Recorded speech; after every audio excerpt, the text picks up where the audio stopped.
తాకట్టులో ఉన్న మీ బంగారాన్ని విడిపించి అదే రోజు ఉన్న ఆన్లైన్ రేట్కే మేము కొంటాము. Ganesh gold buyers. మా నంబర్ 9160556916. నమస్తే, వెల్కమ్ టు ఓకే టీవీ. ఈ బీసీలకి 42% రిజర్వేషన్కి సంబంధించి యావత్ తెలంగాణ ఎదురు చూస్తున్న తీర్పు ఈరోజు మధ్యాహ్నం వెలువడనుంది. సో ఈ ముందుగానే ఏదైతే స్థానిక సంస్థ ఎన్నికలకి సంబంధించి నగారం మోగిందో, మరి ఎన్నికల షెడ్యూల్ కంటిన్యూ అవుతానే ఉంది ఇప్పటికీ కూడా. మరి అలాగే జూబ్లీహిల్స్ ఉప ఎన్నికలకు సంబంధించి నవీన్ యాదవ్కి నిన్న ఈవినింగ్ కాంగ్రెస్ పార్టీ అఫీషియల్గా అనౌన్స్ చేసింది నవీన్ యాదవ్ని తన క్యాండిడేట్గా. సో ఈ నడుమున మరి బీసీ రిజర్వేషన్ ఎంతవరకు వర్తింపు జరుగుతూ ఉంది తెలంగాణలో? ఎందుకంటే కాంగ్రెస్ పార్టీ ముందు నుంచి చెప్తా ఉంది ఖచ్చితంగా బీసీలకి నేను సానుకూలంగా ఉంటాం, బీసీలకి సపోర్ట్గా ఉంటుంది మా పార్టీ, ఖచ్చితంగా బీసీ రిజర్వేషన్ రావడమే మా ప్రధాన ఎజెండా అంటూ కూడా చెప్తా ఉంది.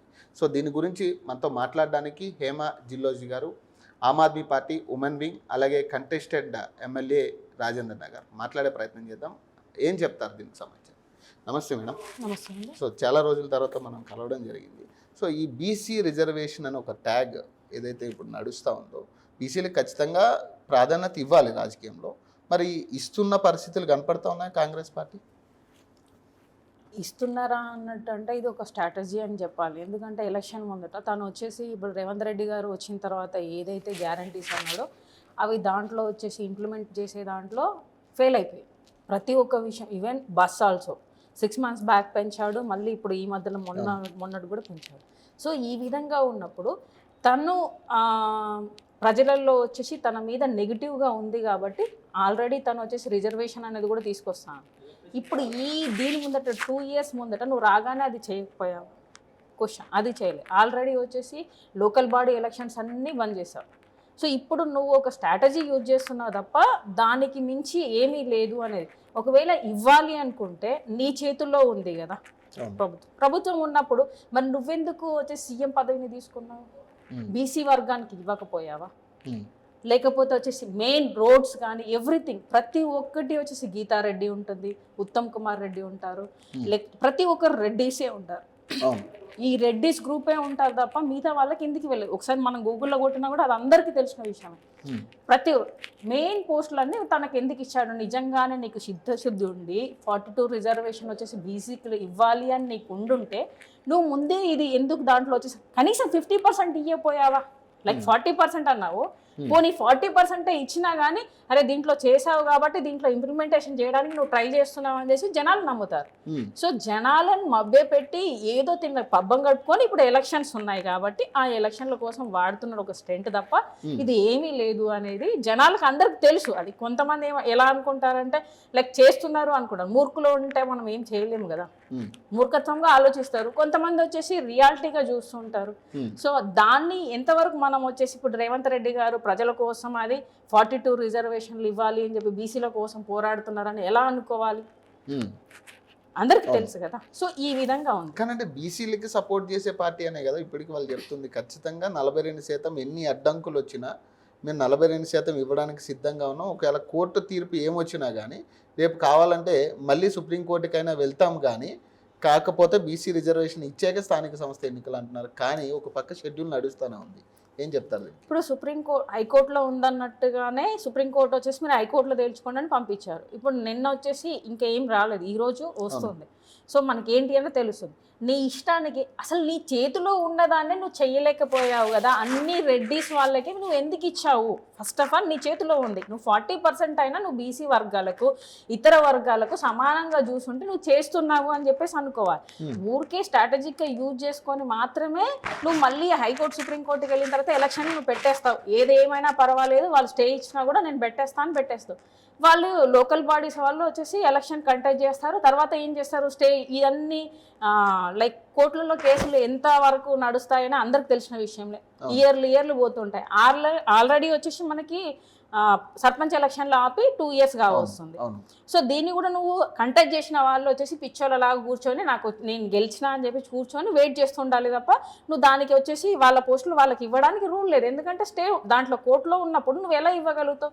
ఇది ఈ కాలం ఈ విధంగా అంటే పబ్బం గడుపుకుంటూ పోయి మళ్ళీ నెక్స్ట్ ఎలక్షన్ వస్తుంది తప్ప దీంట్లో ఏమీ రాదు. ఎందుకంటే నువ్వు ప్రతి ఎలక్షన్ అనేది లోకల్ బాడీలో ఇప్పుడు ఎలాగైతే స్టేట్కి సీఎం అవసరమో, మినిస్టర్స్ అవసరమో, ఎమ్మెల్యేలు అవసరమో, గ్రామాలలో కూడా ఒక లీడర్ అవసరం. దానికి కదా చట్టాలని అట్లనే ఉన్నాయి, మన లా కూడా అలానే ఉంది. సర్పంచ్ అని చెప్పేసి ప్రతి ఒక్కటి నేనే మంత్రి, నేనే రాజు అనే టైప్లో నువ్వు చేసుకుంటూ వస్తున్నావు. దానికోసమే కదా ఇప్పుడు నువ్వు వచ్చిన తర్వాత నీ వాగ్దానాలు వేరే ఉన్నాయి, నువ్వు చేసింది వేరే ఉంది.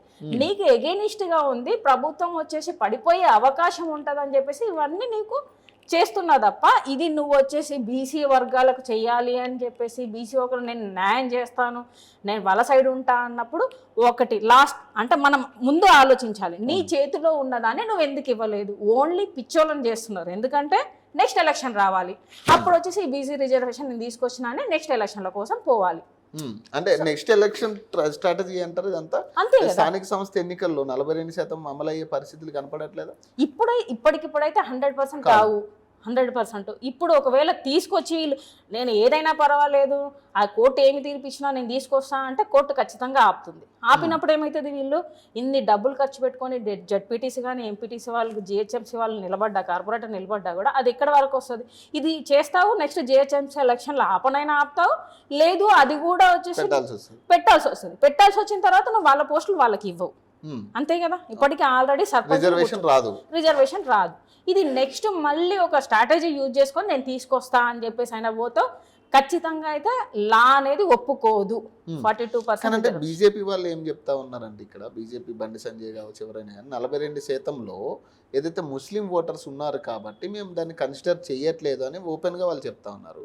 రామచంద్రరావు లాంటి వాళ్ళు ఏంటంటే ఇది ఏదైతే 9 షెడ్యూల్లో పెట్టాలని మీరు చెప్తా ఉన్నారో అది 9 షెడ్యూల్లో పెట్టడం కుదరదు. ఖచ్చితంగా ఈ బీసీ అమలు చేయడం అనేది ఇప్పట్లో కాని పని. కేంద్ర ప్రభుత్వం దీని మీద సర్వే నిర్వర్తించిన తర్వాత ఏదన్నా మనం ఆలోచించాలి, కానీ ఇప్పట్లో దీన్ని 9 షెడ్యూల్లో పెట్టమంటున్నారు. మరి ఒక పక్కన వీళ్ళేమో ఖచ్చితంగా దీన్ని 9 షెడ్యూల్లో పెట్టాలి, మేము జీవో నెంబర్ 9ని తీసుకొస్తున్నాం అని చెప్పి మొన్న స్థానిక సంస్థ ఎన్నికల్లో జీవో నెంబర్ 9 తీసుకురావడం జరిగింది. మీరు ఏం చెప్తారంటే ఈ స్ట్రాటజీ మొత్తం అంటే బీజేపీ కాంగ్రెస్ 2 ధోరణులు కనపడతా ఉన్నాయి మనకి. ధోరణులు బయటకు వేరే కనిపించినా కానీ వీళ్ళు ఒక ఈవెన్ రేవంత్ రెడ్డి గారు వచ్చేసి దీంట్లో నుంచి వచ్చిన కదా, ఆర్ఎస్ఎస్ నుంచి వాది పార్టీలు మారుకుంటూ వచ్చారు. వాళ్ళు స్ట్రాటజీకి ఊరికే జనాలకు చూపించడానికి బీజేపీ పార్టీ కాంగ్రెస్ ప్రభుత్వం వేరు అని చూపించడానికి చేస్తున్న ఒక స్టంట్ తప్ప, ఎదుటోళ్ళను గేమ్స్ ఆడుకుంటూ అరే బీజేపీ కాంగ్రెస్ ఆపోజిషన్ అనే టైప్లో మాట్లాడుతుంటారు. కాబట్టి లైక్ మరి ఎందుకు కేసెస్ వాళ్ళ మీద ఎందుకు ఇప్పటిదాకా వేయలేదు? బీజేపీ కాంగ్రెస్ ఒకటి కాకపోతే వాళ్ళ మీద ఎందుకు ఇప్పటిదాకా క్రిమినల్ కేసెస్ కాలేదు? అన్ని కేసెస్ ఉన్నాయి కదా, సో ఇప్పటిదాకా కాలేదు. అదొకటి. నెక్స్ట్ ఇప్పుడు రేవంత్ రెడ్డి గారు వచ్చేసి నేను ఖచ్చితంగా తీసుకొస్తాను అంటే ముస్లిం ఓట్లు ఎంతమంది ఉన్నారు దాంట్లో? ఇప్పుడు 42 రిజర్వేషన్లో ముస్లింలో దాంట్లో కూడా 2 కేటగిరీస్ ఉన్నాయి కదా. ఒకటి దూదేకుల వాళ్ళు వస్తారు, ఒకరు ఓసీ కింద వస్తారు. సో 2 కేటగిరీలో ఉంది. సో ఇలా ఉన్నప్పుడు వాళ్ళు ఏ విధంగా వచ్చేసి ముస్లింలు ఇంతమంది, ఇప్పుడు దూదేకుల వాళ్ళు, ఇప్పుడు నువ్వు దాంట్లో కూడా అంటే వాళ్ళని కూడా డివైడ్ చేయాలి. దూదేకుల వాళ్ళు ఎంతమంది ఉన్నారు, ఇటు ముస్లిం వాళ్ళు. సో ఇవి ఏమి చేయలేదు, ఓన్లీ జస్ట్ మొన్న నువ్వు ఇచ్చిన సర్వేలలో కూడా 56 అని వస్తుంది. 42 అని బయటికి చెప్పారు కానీ 52% ఉంది. సో ఆ విధంగా ఉన్నప్పుడు దీన్ని నువ్వు ఎలా బయటికి తీసుకురాగలుగుతావు? తీసుకురాలి. ఓన్లీ వాళ్ళు ఒక మాట మాట్లాడి వీళ్ళు ఒక మాట మాట్లాడుకుంటూ జనాలను పిచ్చోళ్ళు చేసుకుంటూ వీళ్ళు ఆపోజిషను, ఓన్లీ టీవీలు ఈ ఛానల్స్ చూసుకుంటూ మనం వచ్చేసి మాట్లాడుకోవాలి తప్ప వీళ్ళేమి ఆ ప్రభుత్వం ఏం చేయదు. మరి బీజేపీ ప్రభుత్వం వచ్చి ఇన్ని సంవత్సరాలు అవుతుంది కదా, మరి ఎందుకు చేయలేదు? ఎన్ని సంవత్సరాల నుంచి పెండింగ్ లో ఉంది. కాంగ్రెస్ ప్రభుత్వం పెండింగ్ చేసింది అని చెప్తున్నారు. మీ ప్రభుత్వం వచ్చిన తర్వాత ఎందుకు చేయలేదు అని ఇదే బీజేపీ వాళ్ళని నేను అడుగుతున్నా. ఎందుకు తీసుకురాలేదు? కులగణన కానీ జనగణన కానీ ఎవ్రీ ఇయర్ క్యాల్కులేట్ అవుతుంది. సో మీరు ఎందుకు చెయ్యట్లేదు? మీ చేతుల్లో లేదా ఇది? ఇంకెవరైనా వచ్చి చేయాలా పక్క దేశాల వాళ్ళు? సో ఇది వాళ్ళు ఆడే గేమ్స్ తప్ప, వాళ్ళు ఎలక్షన్స్ వచ్చినప్పుడు వాళ్ళు ఒక డ్రామా వేస్తారు, వీళ్ళు ఇక్కడ స్టేట్లో వచ్చేసి ఎలక్షన్లు వచ్చే ముందట వీళ్ళు ఒక డ్రామా, అంతే. అంతకుమించి పిచ్చోళ్ళు వచ్చేసి మనం పిచ్చోళ్ళలాగా వచ్చేసి వీళ్ళని నమ్ముకుంటూ అరే వీళ్ళు ఏదో చేస్తున్నారు, మనం వింటున్నాం, మన కోసమే కొట్లాడుతున్నాం అని చెప్పేసి 42 రిజర్వేషన్ అన్నాడు కదా, మన కోసం చేస్తున్నాడు రేవంత్ రెడ్డి గారు అని చెప్పేసి మనం ఆలోచిస్తున్నాం బీసీలుగా. బట్ అక్కడ జరిగేది ఏంటి? ఒక స్ట్రాటజీ, ఎలక్షన్ స్టంట్. అంతకన్నా ఈ రోజు కోర్టు తీర్పు ఉంది, మీరేం చెప్తారు? నిజంగా 9 షెడ్యూల్ తీసుకుంటే యాక్సెప్ట్ చేస్తా కోర్టు? 100% అయితే ఒకటి స్టే అయినా ఇచ్చే అవకాశం ఉంది. 2 ఎలక్షన్స్ ఈయన కావాలని పెట్టే అవకాశం ఉంటుంది. 3 పెట్టిన తర్వాత పోస్టులు ఇవ్వకుండా ఉండే అవకాశాలు ఈ 3 రకాలుగా జరిగే ఛాన్సెస్ ఉంటాయి అంటే బీసీలకి ఒకవేళ నిజంగా రిజర్వేషన్ ఇచ్చినా కూడా పోస్టులు ఇచ్చే ఛాన్స్ తక్కువ ఉంటుంది అంటారు. 100% కదా. పోస్టులు నువ్వు ఇవ్వాలి అనుకుంటే ఆల్రెడీ నీ చేతిలో నువ్వు సీఎం పదవి తీసుకున్నప్పుడు రెడ్డిస్ వర్గానికి నువ్వు ఎంత సపోర్ట్ చేస్తున్నావనే చెప్పకనే చెప్పి నువ్వు పోస్టులన్నీ పెద్ద పెద్ద పోస్టులు మినిస్టర్ పోస్టులన్నీ మీ రెడ్డిస్ కంటగట్టినావు. సో మేము రెడ్డిసే అధికారం చెలాయిస్తున్నాం అన్నట్టుగా ఇప్పుడు కాదు, కొన్ని తరాలుగా ఈవెన్ కాంగ్రెస్ పార్టీ వస్తున్న దగ్గర నుంచి వస్తూనే ఉంది. ఎప్పుడు సమానత్వం అనేది కాంగ్రెస్ పార్టీ చూపించాలి. ఏ సీఎం అయినా రెడ్డి కాకుండా వేరే ఇప్పటిదాకా ఎవరైనా ఉన్నారా? ఎవరు లేరు. సో ఎందుకు మీరు కాంగ్రెస్ ప్రభుత్వం అనేదే వచ్చేసి డబ్బున్న వాళ్ళకి అంటే రెడ్డిస్కి మాత్రమే, ఓసి రెడ్డి ఏమంటారు పైసలతోనే పని నడుస్తుంది, పైసతోనే వచ్చేసి ప్రపంచాన్ని నడిపిస్తాం, దేశాన్ని రాష్ట్రాలను నడిపిస్తామని అదే చేస్తున్నాం. కాంగ్రెస్ ప్రభుత్వం చేసే పని అది. సో బీజేపీ ప్రభుత్వం ఏమున్నది, వీళ్ళు ఒకరి ద్వారా ఒకరు వచ్చేసి ఏంటి మన వాళ్ళ ఫాదర్ ఉంటే కొడుకు, వీళ్ళు ఫ్యామిలీ డ్రామా నడుస్తుందని చెప్పి తీసుకొచ్చి నేను జోల పట్టుకుని ఉన్నాను. ఆయన వచ్చిండు, ఆయన వచ్చి ఏం చేసిండు బీజేపీ నుంచి విశ్వగురుని అనుకుంటా మొత్తం ఉన్నదంతా ఊడ్చి అదాని అంబానికి పెట్టేసిండు. ఇక్కడ ఏం జరుగుతుంది, లాస్ట్ లో మన దేశం అప్పులలోనే ఉంది, రాష్ట్రాలు అప్పులలోనే ఉంది. చిన్న చిన్న పనులు, ఒక చిన్న ఫ్రీ బస్ ఇచ్చావు, ఆ ఫ్రీ బస్సును కరెక్ట్ గా ఇంప్లిమెంటేషన్ చేయలేకపోతున్నావు. అది మా పార్టీ నుంచి కేజ్రీవాల్ గారు వచ్చేసి 10 సంవత్సరాలు అక్కడ నడిపించి ఒక్క రూపాయి కూడా పెంచకుండా చేశాడు. మరి నువ్వు దాన్ని కనీసం నీకు తెలియకపోతే అక్కడ ఏం చేశారు, ఎట్లా ఇంప్లిమెంటేషన్ చేశారు అనేది కూడా నేర్చుకోవాల్సి వస్తుంది. అది నేర్చుకోవాలి. ప్రతిసారి వచ్చేసి దాన్ని పొన్నం ప్రభాకర్ గారు మరి ఏమి దాంట్లో ఎమ్మెల్యే ఎందుకున్నారో ఆయన దానికి ఒక ప్రత్యేకమైన ఎమ్మెల్యే పోస్ట్ ఇచ్చి అది కూడా తనకి ఎలా చేయాలి అని తనకు తెలియదు. ఈవెన్ దో కాంగ్రెస్ ప్రభుత్వాన్ని నేను నడిపిస్తా అని వేరే పార్టీల నుంచి వచ్చి రేవంత్ రెడ్డి గారు వచ్చినా కూడా ఇప్పటికీ జనాలకి ఏం చేయలేదు. అదే జరుగుతుంది. ఒక స్ట్రాటజిక్గా ఇప్పుడు రిజర్వేషన్లను తీసుకొచ్చేసి ఒక పెద్ద డ్రామా. ఇప్పుడు ఓవరాల్గా గత ప్రభుత్వం చేసిన తప్పిదాలను చూపించుకుంటేనే కాంగ్రెస్ పార్టీ అధికారంలోకి వచ్చింది. అసలు కొత్త ప్రభుత్వం వస్తుంది, మన ప్రభుత్వం అనే ప్రజా ప్రభుత్వం అనే ఒక పేరుతో వీళ్ళు ప్రజల్లోకి రావడం జరిగింది. ఇప్పుడు నెగ్గడానికి మెయిన్ కారణం కూడా గత ప్రభుత్వం చేసిన తప్పులే అని మనం అనుకోవచ్చు. మరి అదే పరిస్థితిలో ఇప్పుడు కాంగ్రెస్ పార్టీ కూడా మీరు చెప్తున్న విధానంలో కాంగ్రెస్ పార్టీ కూడా తప్పులు చేస్తుంది అనేది మీరు చెప్తున్నారు. మరి అంటే అసలు పరిపాలన జరగట్లేదా? ఎందుకంటే వాళ్ళు ఏమంటున్నారు, మేము 6 గ్యారెంటీలు మేము అమలు చేసాం, ప్రజల్లో మేము ఖచ్చితంగా ప్రజలు మాకే ఓటేస్తారని వాళ్ళు ఇప్పటికీ బల్లగుద్ది చెప్తా ఉన్నారు. 6 గ్యారెంటీల్లో ఏ గ్యారెంటీ ఇచ్చారు? ఒకటి మహాలక్ష్మి దాంట్లో 500కే సిలిండర్ అన్నారు. ఇంకా మహాలక్ష్మి లేడీకి వచ్చేసి విడోస్కి 2500 రూపీస్ అన్నారు, అంతేనా? అండ్ తర్వాత వచ్చేసి మన బస్ ఫ్రీ అన్నారు. బస్సు ఫ్రీ ఇచ్చినట్టే ఇచ్చి ఏం చేస్తున్నారు అంటే ఒక ఫ్యామిలీలో ఒక ఆడమే ఉంటుందా, వాళ్ళ హస్బెండ్ ఉండడా, లేకపోతే తండ్రి ఉండడా, పిల్లలు ఉండరా, కొడుకులు అంటే మొగోళ్ళే ఉండరు. నువ్వు ఫ్యామిలీలో మొగోళ్ళు ఉండరు, ఆడవాళ్ళు ఒకటే ఉండరు అన్నట్టుగా వీళ్ళ మీద బర్డెన్ తగ్గిస్తున్నావు, వాళ్ళ మీద బర్డెన్ పెంచుతున్నావు. 6 నెలలకు ఒకసారి బస్ పాసెస్ అని పెంచుతున్నావు, లేకపోతే వచ్చేసి బస్ ఛార్జీలు 5 కిలోమీటర్స్కి 5 రూపీస్, 10 రూపీస్, 20 రూపీస్ అని దాంట్లో 50% to 70% 6 నెలల కింద పెంచావు బస్ పాసులు అని చెప్పేసి. వాళ్ళ అంటే అమ్మాయిలు పిల్లల్ని అన్నారు, వాళ్ళ పిల్లలు స్కూల్ అంటే పోరు బస్ పాసులు వాళ్ళే కదా తీసుకునేది, లైక్ పని చేసే వాళ్ళు స్టూడెంట్స్ వీళ్ళే ఎక్కువ తీసుకున్నారు. మళ్ళీ బర్డెన్ ఎక్కడ పోయి పడుతుంది, మళ్ళీ లేడీ కదా చూసుకునేది ఫ్యామిలీ. నువ్వు ఎంత మొగాడు సంపాదించి ఇచ్చినా గానీ మళ్ళీ మెయింటైన్ చేసేసి లేడీ.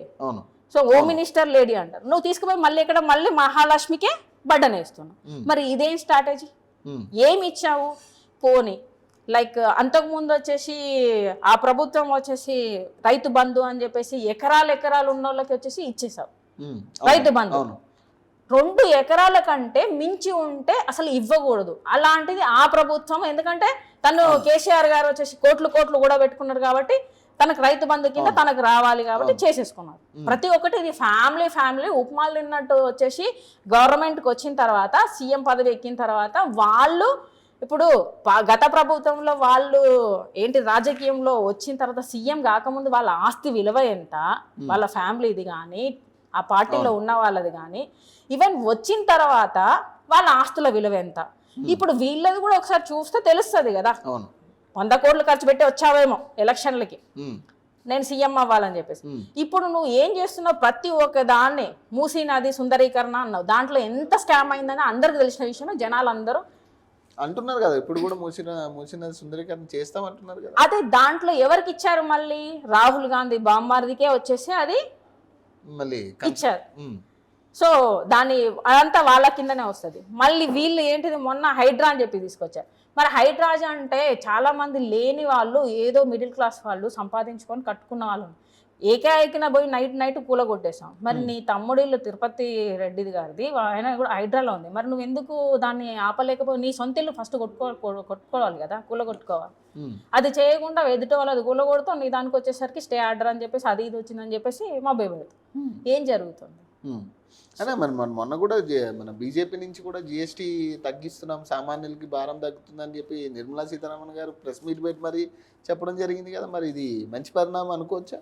ఇప్పుడు జిఎస్టీ అనే దాంట్లో ఫస్ట్ బీజేపీ ప్రభుత్వం ఏం చేసింది, 40 రూపాయలకు పెట్రోల్ ఇస్తాము అని చెప్పేసి అన్నారు. లాస్ట్లో ఏం చేశారు, 100 రూపాయల పైన పెంచి ఎవ్రీథింగ్. ఒకప్పుడు వచ్చేసి పాలకు పెరుగుకు అసలు ట్యాక్స్లే లేవు.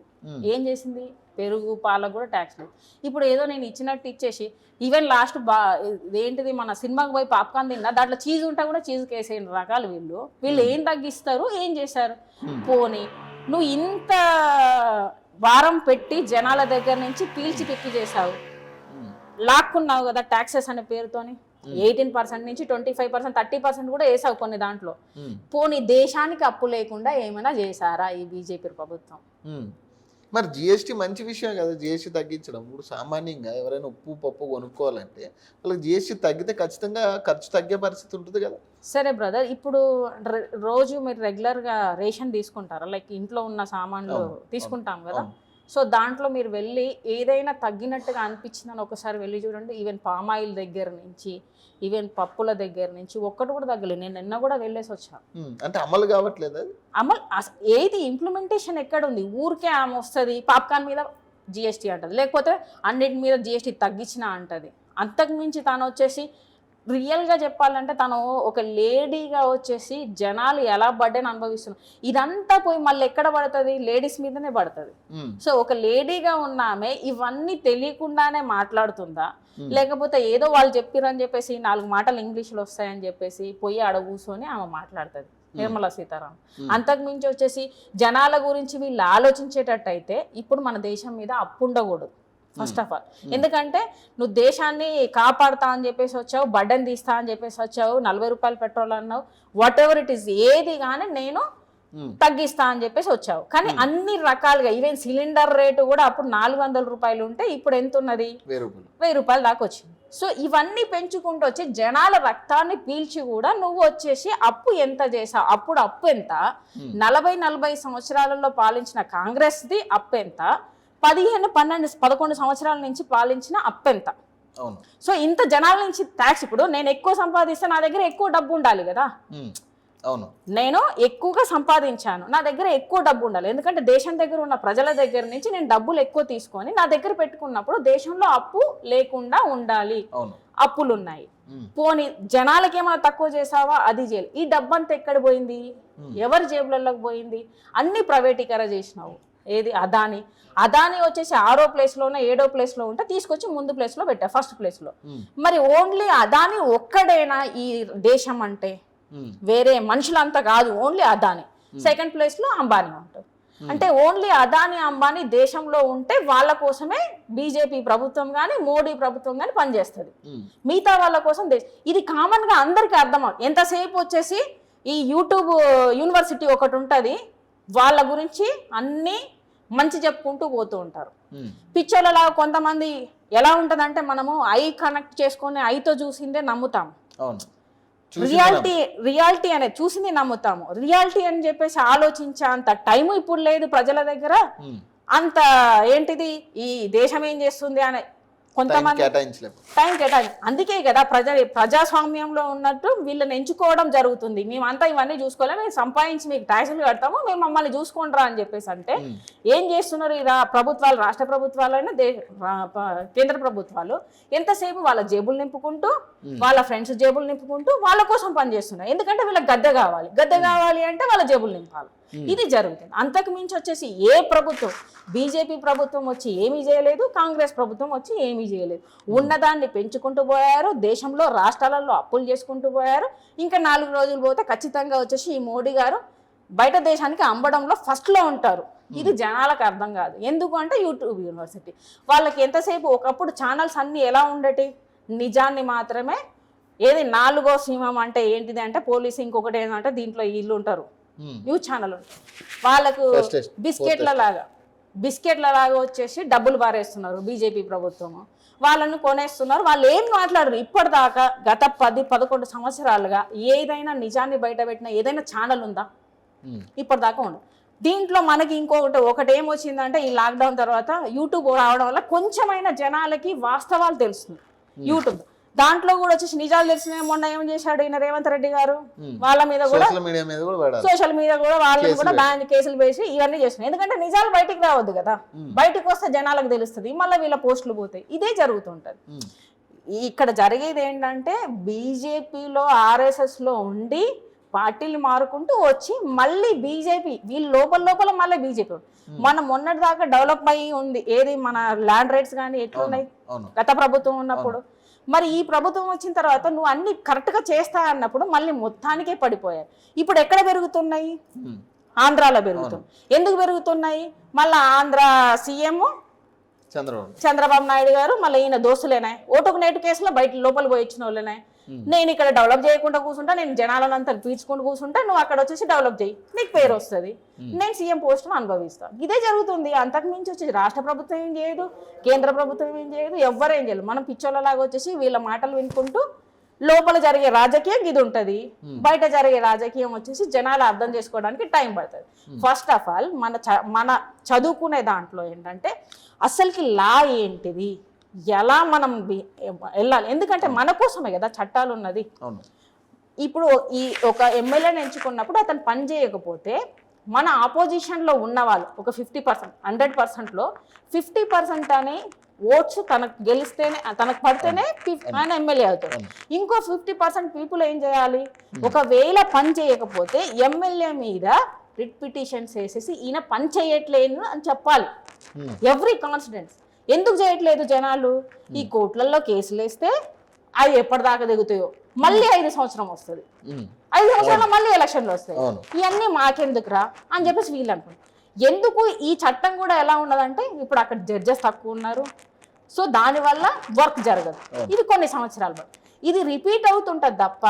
ఫస్ట్ ఆఫ్ ఆల్ ఏమంటారు, మానయ్య వంగందే మొక్కై వందంగందే మానయ్య వంగుతుందా అని చెప్పేసి ఒక సామెత ఉంటుంది. ఫస్ట్ నీకు బేస్మెంటే కరెక్ట్ లేదు. మనం చదువుకున్న దగ్గర నుంచి ఏమేమో సబ్జెక్టులు చెప్తా ఉంటారు. 10th క్లాస్లో వచ్చేసి ఎమ్మెల్యే అవ్వాలి అంటే ఏంటిది అని చెప్పి 10th క్లాస్లో ఒక ఉంటుంది సబ్జెక్ట్. దాంట్లో క్రిమినల్ కేసులు ఉండొద్దు అంటారు. క్రిమినల్ కేసులు ఉన్న వాళ్ళకి మళ్ళీ ఎందుకు వీళ్ళు ఇస్తారు? అది అమెరికాలో అయితే క్రిమినల్ కేసు ఉన్నది అంటే ఖచ్చితంగా బ్యాన్ చేస్తాడు, వాళ్ళు వచ్చేసి ఎలక్షన్లో నిలబడడానికి అర్హులు కాదు అని చెప్పేసి.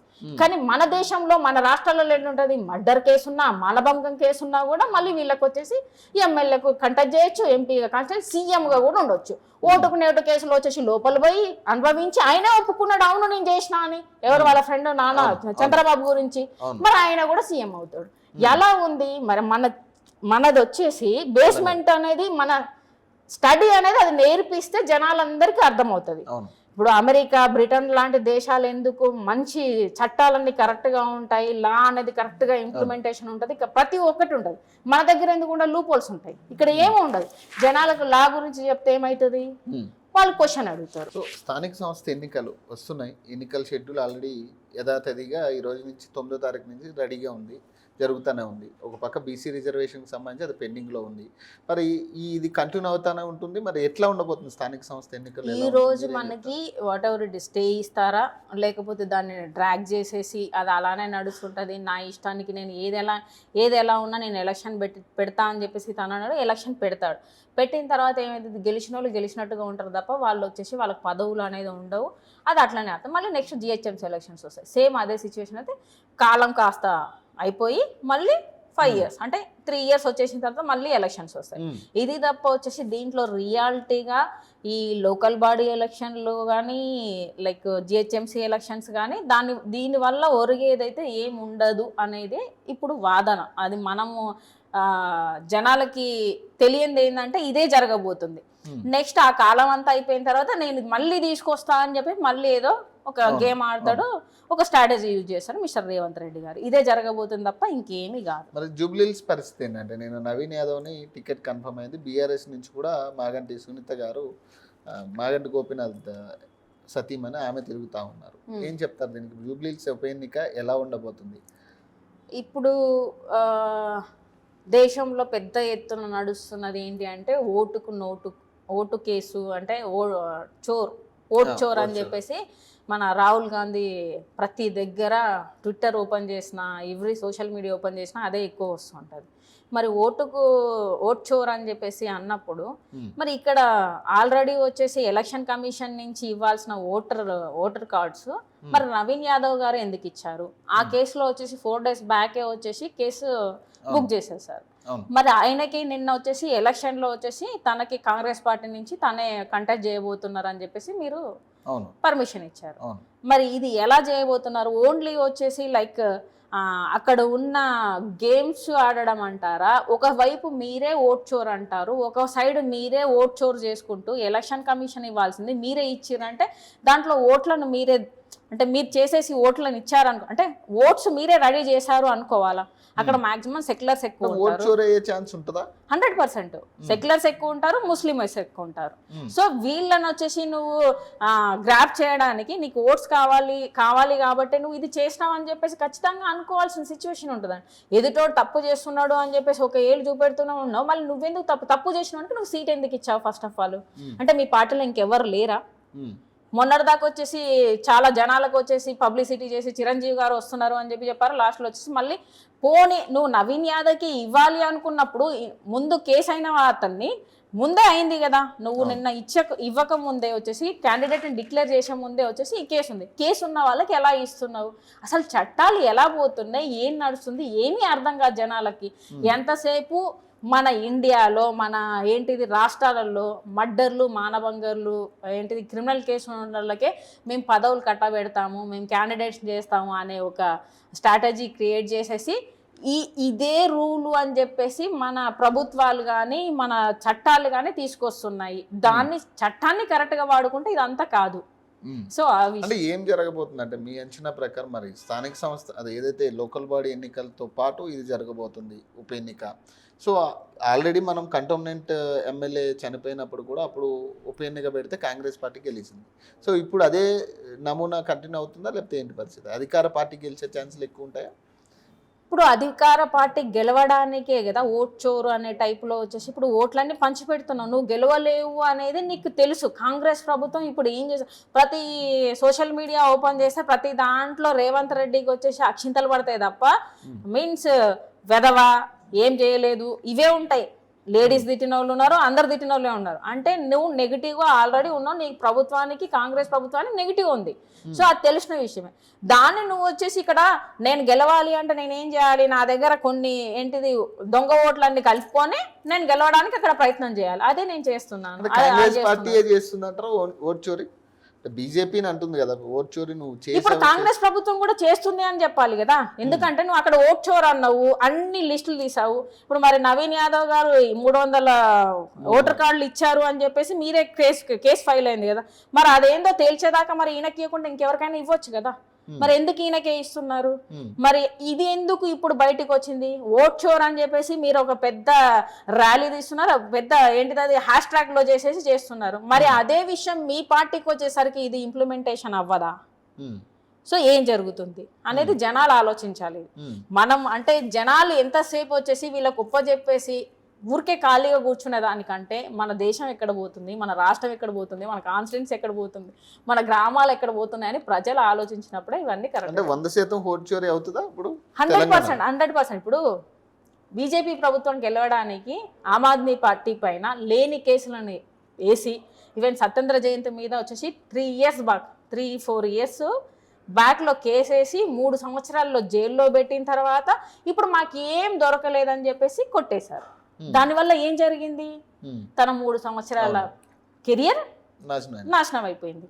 సో ఇప్పుడు మీరు ఏం చేస్తున్నారు అనేది జనాలకు అర్థమవుతుంది. ఇప్పుడు నేను సెంట్రల్లో ఉన్నాను, నేను ఢిల్లీలో వచ్చేసి సీఎం పదవి నా బీజేపీ ప్రభుత్వం లేదు అన్నట్టుగా ఆమ్ ఆద్మీ పార్టీలో ఉన్న కేజ్రీవాల్ గారిని టార్గెట్ చేసేసి తన మీద లేనిపోని కేసులు బుక్ చేసి లోపలేసినావు. పార్టీని నాశనం చేయడానికి డబుల్ ఇంజన్ సర్కార్ తెచ్చి ఏమో చేస్తా అన్నావు. ఇప్పుడు ఏం జరిగింది అక్కడ? ఏం జరగలేదు. సో ప్రతి ఒక్క మనిషికి ఎలా ఉంటుందంటే అధికార పవర్ ఉన్నప్పుడు నా ఇంట్లో నేనే లీడర్గా ఉండాలి అనే దాంట్లో ఇప్పుడు కాంగ్రెస్ ప్రభుత్వం తను వచ్చేసి రూలింగ్లో ఉంది కాబట్టి నేను అక్కడ గెలవాలి, కాబట్టి నేను ఓట్లు చోరీ అయినా చేస్తాను, ఎన్ని ఓట్లైనా సృష్టిస్తాను, నేను గెలవాలి. సో అది ఇప్పుడు వీళ్ళు చేస్తే తప్పు ఉండదు, వాళ్ళు చేస్తే తప్పు. సో ఈ విధంగా ఉంటుంది. ఎందుకంటే ఒకటి చేస్తేనో చోరీ అంటారు, మీరు చేస్తేనో ఏదో ఒక సామెత ఉంటుంది, మనం చేస్తేనేమో మంచి బూతు అలాంటి సామెతలు ఉంటాయి, కానీ ఆ విధంగా కాదు కదా. సో ఏదైనా మనం ఒకరిని అన్నప్పుడు మనం కూడా కరెక్ట్గా ఉండి చూపించాలి. ఇప్పటికైనా కొంచెమైనా రేవంత్ రెడ్డి గారికి నిజంగానే ఒక సీఎంగా ఉండి ఒక స్ట్రాటజీ తెలుసున్నట్టయితే 4 రోజుల కింద నా కేసు ఆయన మీద ఆయనకి ఇవ్వాల్సిన అవసరం లేకుండా వేరే క్యాండిడేట్ పెట్టుకోవాలి. అది తెలియనప్పుడు మనం ఏం చేస్తాము? అంటే ఇంకొకటి, మొన్న వక్ఫ్ భూమి అని చెప్పి ముస్లిమ్స్కి శ్మశాన వాటిక 2 కమ్యూనిటీల మధ్యలో పెట్టడం జరిగింది. అది కూడా ఆ భూమి ఆల్రెడీ ఆ కమ్యూనిటీలకు సంబంధించిన భూమి అని వాళ్ళు కంప్లీట్ డాక్యుమెంట్స్ చూపిస్తూ ఉన్నారు. ఆల్రెడీ కోర్టులో స్టే కూడా నడుస్తూ ఉన్నారు. మీరేం చెప్తారంటే గవర్నమెంట్ ఇప్పుడు దాన్ని వక్ఫ్ భూమి కింద పరిగణలో తీసుకుని ముస్లిమ్స్కి ఇస్తున్నామని, ముస్లిం శ్మశాన వాటికకి, వేరే దానికి కూడా కాదు, శ్మశాన వాటికకి ఇస్తున్నాం అంటున్నారు. సో వాళ్ళు అబ్జెక్షన్ వ్యక్తం చేస్తూ ఉన్నారు అక్కడ ఉన్న కమ్యూనిటీ వాళ్ళు. ఎందుకంటే శ్మశాన వాటిక అనేది మా ఇళ్ళ మధ్యలో ఉంటే మేము తెల్లారు లేస్తే ఏం చేయాలి? సో వాళ్ళ క్వశ్చన్ ఇది. పూర్తి డాక్యుమెంట్స్ మా దగ్గర ఉన్నాయి. ఈ ల్యాండ్ మాకు సంబంధించిన ల్యాండ్ చాలా సంవత్సరాలు అవుతా ఉంది. ఇక్కడ ఇల్లు కానీ ఇవన్నీ వచ్చి దాదాపు 100 ఏళ్ల క్రితం శ్మశాన వాటిక ఉండే, 100 ఏళ్ల క్రితం. మళ్ళీ దీన్ని దాన్ని చూపించుకుని ఇప్పుడు అది శ్మశాన వాటికి ఇస్తున్నాం అంటున్నారు. సో ఇప్పుడు అక్కడ ఇల్లు ఉన్నాయి, ఏం చెప్తారు? ఇప్పుడు ఒకటి ఎలక్షన్ స్ట్రాటజీ, స్టంట్, డ్రామా ఇదే అనాలి. ఎందుకంటే అక్కడ జూబ్లీహిల్స్లో వచ్చేసి ఎక్కువగా ముస్లిం ఓట్స్ ఉన్నాయి, తర్వాత సెక్యులర్ ఉన్నారు. సో ముస్లిం ఓట్లన్నీ గ్రాప్ చేయాలి అంటే వీళ్ళకి వేరే ఛాన్స్ లేదు కదా. కాంగ్రెస్ ప్రభుత్వం ఆల్రెడీ 6 గ్యారంటీలని ఏ గ్యారంటీ ఇవ్వలేదు, ఆ ప్రభుత్వమే ఫెయిల్ అయింది అనేది అందరికి తెలిసిన విషయం. ఇప్పుడు జూబ్లీహిల్స్లో నేను ఖచ్చితంగా క్యాండిడేట్ని పెట్టేసి నా పార్టీ తరఫున నేను పోటీ చేపిస్తే నేను ఓడిపోతా అని నాకు తెలిసినప్పుడు నేను అక్కడ ఉన్న ఓట్లలో ఎంతమంది ఎవరు ఉన్నారు అన్నప్పుడు ఒకటి వక్ఫ్ బోర్డ్ అనేది ఈ మధ్యలో అందరికీ తెలిసిన విషయం. ఇది గత ఒక 6 నెలలు 1 ఇయర్గా జరుగుతుంది. సో వీళ్ళే ఈ ప్రభుత్వమే పోయి వాళ్ళ కమ్యూనిటీ దగ్గర నాకు రోడ్డు కోసం కావాలి అని చెప్పేసి అడిగి ఇప్పుడు వచ్చేసి వక్ఫ్ బోర్డుకి ఇస్తున్నా అని చెప్పేసి ఇక్కడ శ్మశానం ఉన్నది అంటే శ్మశానం ఎక్కడ లేదు. ఈ మొత్తము ఈవెన్ హైదరాబాద్ సిటీ ఇప్పుడు 100 కిలోమీటర్స్ అయింది. ఈ 100 కిలోమీటర్స్లలో వచ్చేసి ఎక్కడ శ్మశానం లేదా? మరి ఇదంతా శ్మశానమే అప్పుడు. సో ఇవన్నీ తీసేస్తావా? 100 సంవత్సరాల కిందట వచ్చేసి అక్కడ శ్మశానం ఉంది కాబట్టి ఇప్పుడు నువ్వు వక్ఫ్ బోర్డ్ చేస్తున్నావు. దేనికోసము? ముస్లింల ఓట్ల కోసం. మరి ఈ హైదరాబాద్ సిటీని మొత్తం ఏం చేయబోతున్నావు? ఇది కూడా వచ్చేసి వక్ఫ్ బోర్డు కింద ఇస్తావా లేకపోతే శ్మశానం చేస్తావా? అది ఆయనకే వదిలేయాలి, రేవంత్ రెడ్డి గారికి, ఆయనకే తెలియాలి. సో ఇలాంటి స్ట్రాటజీ, ఇలాంటి స్టంట్స్ చేసుకుంటూ గెలవాలి అనుకోవడం మూర్ఖత్వం అనే చెప్పాలి. అంతకుమించి దీంట్లో ఏం లేదు. ఒకటే ప్రజలకి నేను ముఖ్యంగా చెప్పాల్సింది ఏంటంటే మన చేతులలో చట్టం ఉంది, దాన్ని కరెక్ట్గా వాడుకుందాం. మనము అడిగితే ఏ ప్రభుత్వమైనా ఏదైనా కానీ మనం అడిగితేనే ఇస్తారు. ఆకలేస్తుంది అన్నం పెట్టు అంటేనే అమ్మ అన్నం పెట్టు. ఈ చట్టాలు ఇలా ఉన్నాయి, మీరు ఎందుకు చేయలేకపోతున్నారు? మన స్కూల్స్లలో వచ్చేసి చట్టాన్ని మనకు ప్రాబ్లం అయితే మనం ఎలా సాల్వ్ చేసుకోవాలి అని తెలియనప్పుడు మనం ఎందుకు బతకాలి? అసలు నాకు ప్రాబ్లం వచ్చింది, నేను ఎలా సాల్వ్ చేసుకోవాలనుకున్నా నాకే తెలీదు. ఏ చట్టం ఎట్లా పనిచేస్తుంది, ఎంతవరకు పనిచేస్తుంది, ఏ లా ఎక్కడ దాకా ఉంది, ఇవే నాకు తెలియకుండా నన్ను నేను ఎలా రక్షించుకోగలుగుతాను? సో దీన్ని ఇంప్లిమెంటేషన్ చేయడానికి ప్రజలు ఎంతసేపు బుక్కులేసి బ్యాగులు వేసేసి స్కూళ్ళకు పంపించేసి లక్షలు ఖర్చు పెట్టేసి ఇంటర్నేషనల్ స్కూళ్ళని ప్రైవేట్ స్కూల్ అని చెప్పేసి నారాయణ, శ్రీ చైతన్య, ఇది కాదు కావాల్సింది. నాలెడ్జ్ కావాలి. నన్ను నేను రక్షించుకోవడానికి ఒక మనిషి, మన ప్రధాన హక్కు, మనల్ని మనం రక్షించుకోవడానికి మనకి ఏ చట్టాలు ఉన్నాయి అది నేర్చుకోవాలి. ఇవన్నీ ఇప్పుడు చదివినవన్నీ దేనికి పనికి వస్తున్నాయి చెప్పండి? ఏమైనా పనికి వస్తాయా? ఊరికే నాలెడ్జ్ ఏమున్నది? ఫస్ట్ ఆఫ్ ఆల్ నిన్ను నువ్వు రక్షించుకోలేనప్పుడు నువ్వు ఏ చట్టం తెలిస్తే ఏంది, ఎన్ని బుక్స్ ఉంటే ఏంటి, ఇవన్నీ ఎందుకు, అవి ఎందుకు ఆలోచించలేకపోతున్నారు ఈ జనాలైనా కానీ. లైక్ ఈ రాజకీయవేత్తలు అంటే వాళ్ళకి వచ్చేసి కులాలు మతాలు అని చెప్పేసి ఈ రిజర్వేషన్లు అని చెప్పేసి ఎలక్షన్లు ముందట చేసేసి వాళ్ళకి గద ఎక్కాలి కాబట్టి వాళ్ళకి అవి కావాలి. మరి మనం 140 కోట్ల మంది జనాలు ఉన్నప్పుడు ఈ కేంద్ర ప్రభుత్వాన్ని కానీ రాష్ట్ర ప్రభుత్వాలను కానీ మా సబ్జెక్టు మమ్మల్ని మేము కాపాడుకోవడానికి మాకు ఈ చట్టాలలో ఏమున్నాయి అనేది ఆ సబ్జెక్ట్ కావాలని ఎందుకు ఎంచుకోవట్లేదు? ఎప్పుడు వస్తుంది ఇది? ఇది మారినప్పుడే రేపు పొద్దున మనకు బ్రిటిష్ కానీ అమెరికాలో ఎలా చట్టాలు ఉన్నాయో ఇక్కడ కూడా అలాంటి చట్టాలు, అప్పుడు న్యాయం ధర్మం ఇవన్నీ పనిచేస్తాయి. అప్పటిదాకా గింతే ఉంటుంది. మరి మీరు మీ పార్టీ నుంచి ఏమైనా పోటీ ఉందా ఇప్పుడు జూబ్లీహిల్స్లో? ఖచ్చితంగా పోటీ చేస్తున్న ఆమ్ ఆద్మీ పార్టీ నుంచి కూడా పోటీకి దిగుతుంది 100%. మేము కూడా రేపు మాక్సిమం ఒక 2-3 డేస్లో అనౌన్స్మెంట్ చేయబోతున్నాం. బీజేపీ రెడీగా ఉందంటుంది కదా, ఖచ్చితంగా నెక్స్ట్ మేమే గెలిపిస్తాం జూబ్లీహిల్స్లో అని వాళ్ళు కూడా చెప్పుకుంటా ఉన్నారు. ప్రతి మనిషి అది ఉండాల్సిందే కదా, నేను గెలుస్తాను అని ఉన్నప్పుడే వచ్చేసి దాంట్లో ఒక పోటీ ఉంటుంది. గెలుపు ఓటమి అనేది వచ్చేసి ప్రజల చేతుల్లో. ప్రజలకు కూడా ఒకటే నేను ఆలోచించాల్సింది ఏం చెప్తున్నా అంటే, మనం చదువుకుంటున్నాం కానీ కరెక్ట్ నాలెడ్జ్ మన దగ్గర లేదు. అది ఒక పాతకాలంలో సూర్యుడిని చూసేసి ఎక్కడ ఉన్నది ఎంత టైం అవుతుందని చెప్పగలిగారు కానీ ఇప్పుడు ఉన్నది కాపీ కొట్టడం తప్ప ఎవడు చదువుకున్నాడైతే నాకు తెలియదు.